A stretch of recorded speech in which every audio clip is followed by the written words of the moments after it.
afrosh me të Zoti vetëm me derën e gjakut.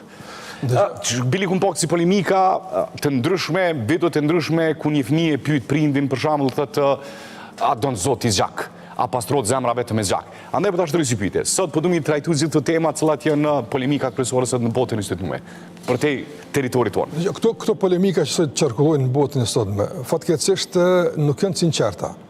Për faktin se nuk janë gjithëpërfshirëse. Nuk muna me konë për shembull këtu i dhëmshëm e këtu pastaj me konë ignorus totalisht situatës, apo.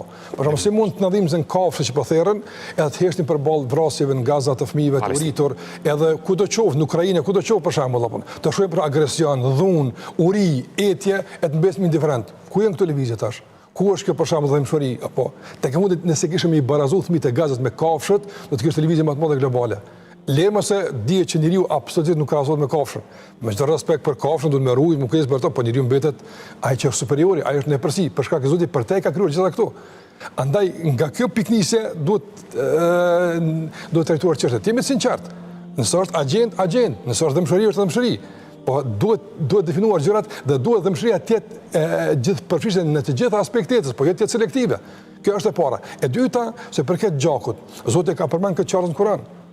Lan yanala Allahu luhumuha wala dima'uha. Te Allahu nuk shkon gjaku as mishi kurbanit. Ju duhet juaja. Te Allahu shkon devshmëria.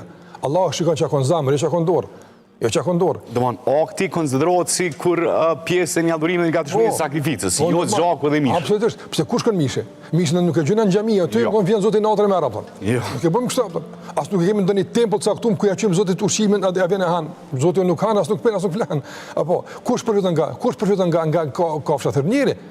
Ose krijesa, nga lkura për të njeriu, nga domethënë ushqimi nga mishi për të njeriu, nga pjesë e mbetura për të kafshët që animat sa mund të hajnë ato pjesë të mbetura. Andaj dua të them që nga tërësia e kurbanit përfiton krijesa, ndërsa nga dëshmëria që ka motivuar dhe ka stimuluar thirrjen është ajo që Zoti e kërkon për ne pikërisht thash si tregues i gatishmërisë për t'u nëshuar Zotit në çfarëdo mënyre që ai e kërkon.